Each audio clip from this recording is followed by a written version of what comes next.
मालू मालू मालू काय हे काय? अगं चुना लावला कुणी? नानीने लहानपणापासून लावायची आताही लावलं चुना मला. नानीने तुम्हाला चुना लावायला तुम्ही पान आहात का?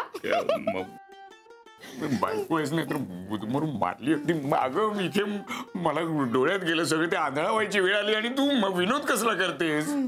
ही नानी आहे ना, ही भयानक आहे ही नानी. हो ते माहितीये मला, पण त्याचं काय झालं? कशाचं? मालू पानाचं तू विसरून जा ग. नाही का? नाही हे बघ मालू, तुझे हे पानाचे डोहाळे मला पुरवता येणार नाही. एक वेळ ना तू हे ओढ विड्या ओढ. मी काही बोलणार नाही, पण हा पानाचा विषय नको. नानीच्या डब्यातून विड्याचं पान आणता आणता या देहाच्या कुडीतून माझे प्राण निघून जातील ग. नाही मला नाही जमणार. पण मला बघ मालू, आजपासून हा पानाचा विषय बंद म्हणजे बंद. पण मला तुला बिला काय नाही सरक. ऐक मला झोप आली, मी झोपतो. सरक मी झोपतो. झोप आली मला, झोप. ऐक अहो पण मी त्या चोराला म्हटलं सुद्धा, थांब, तुझ्या डोळ्यात चांगला चुना घालते, म्हणजे चोरी करण्याच्या लायकीचाच राहणार नाहीस. तुला कसं कळलं तो चोर आहे ते? तू झोपली होतीस मेल्यासारखी. हो ना, दूध प्यायले आणि डोळा कधी लागला तेच कळलं नाही मला. हे आपली पडल्या पडल्या हिशोब करत होते, ते आपला खडकुट खडकुट खडकुट खडकुट असा काहीतरी आवाज आला. म्हणून मी म्हटलं कोण आहे? तर तो विद्वान चोर मला म्हणतो कसा मांजर. असते विद्वानच आहे. आता मांजर म्हटल्यावर घरच्यांना कळणार ना की चोरच आहे ते. अक्कल गहाण ठेवून आलेला वाटतं म्हणे मांजर.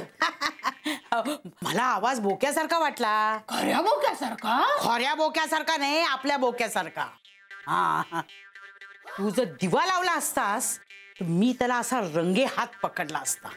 नालायक, हरामखोर, बेशरम असा मला जर पुन्हा सापडला ना तर डोळ्यात असं तिखट घालीन त्याच्या. अगे काय नानी काहीतरी काय बोलते? डोळ्यात तिखट वगैरे? अगं डोळे म्हणजे काय बरणे आहेत का त्यात चुना तिखट घालायला? अगं तुला कसं कळलं रे? नानी चुना घालणार होती त्याच्या डोळ्यात ते? ती आता म्हणाली नाही का? नाही का तू म्हणाली नाहीस का? तू कधी ऐकलंस? पण अगं आताच. आणि हे बघ नानी, तो चोर असलं तरी माणूस आहे. माझ्याशी जसं वागतेस तसं सगळ्यांशी नको वागूस ग. तुला काय एवढा चोराचा पुळका? अगं असं काय, चोर तोही शेवटी एक जीवच, त्यालाही भावभावना आहेत. काय तुझ्या तोंडाला चुना लागलाय का? अय्या, हो हे बघ इकडे पण चुना नाही, पावडर लावलीये. पावडर. अशी पावडर लावतात? अगं हसतेस काय? खरंच. मग पान खावाचं वाटतंय? आणि तेही नानींनी बनवलेलं. मग काय, यांना जमलंच नाही. आणि वर मला कसे म्हणतात, या घरात पानाचा विषय बंद. बंद म्हणजे बंद. सफरचंदाचे काप नीट परतल्यानंतर त्यामध्ये दालचिनी पूड आणि मध घालून पुन्हा नीट परतून घ्यावं. बटर लावलेल्या ब्रेडवर सफरचंदाचे तुकडे, बदामाचे तुकडे, टुटी फ्रुटी, डार्क चॉकलेट आणि मीठ घालून दुसरा ब्रेडचा तुकडा त्यावर ठेवून वरच्या बाजूला बटर लावून घ्यावं. एका बाउलमध्ये स्ट्रॉबेरी सिरप आणि क्रीम घालून सॉस तयार करून घ्यावा. तयार सँडविच पॅन मध्ये बटरवर ग्रिल करून घ्यावं आणि स्ट्रॉबेरी सॉस बरोबर सर्व्ह करावं.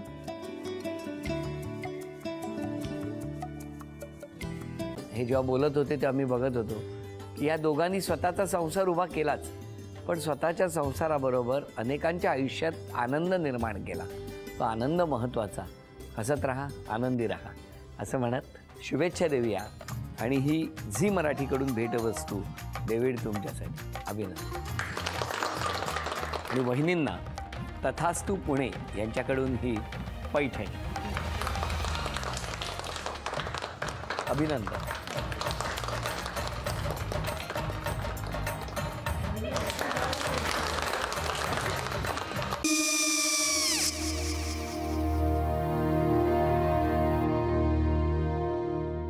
काय गो? काय झालं? काय झालं? काय आले, मी निकाल लावून आली. हो, पण तिची आईच काय बोलली? तिला वाटलं का सगळ्या निशाने आपल्या चुका कबूल केल्या का? आई, मी चांगलं सुनावून आली आहे. त्या तिची बाजू घेत होत्या, पण मी लक्ष दिलं नाहीये. खूप झालं आता. चांगुलपणा खूप झाला. मऊ दिसलं ना की कोपऱ्याने खणतात ना माणसं, ते असं. अगो पण आईच म्हणली काय तिची, पटला काय ती का? मला माहिती. आई मी तुम्हाला नंतर फोन करते. हो. आणि आई बाबा जे बोलले त्याचं वाईट नका वाटून घेऊ.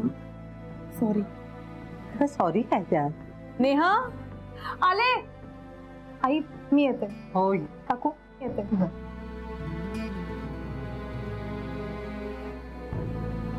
सावकाश जाग. हो हो. काय काकू, कधी उडवता लग्नाचा बार? बघूया.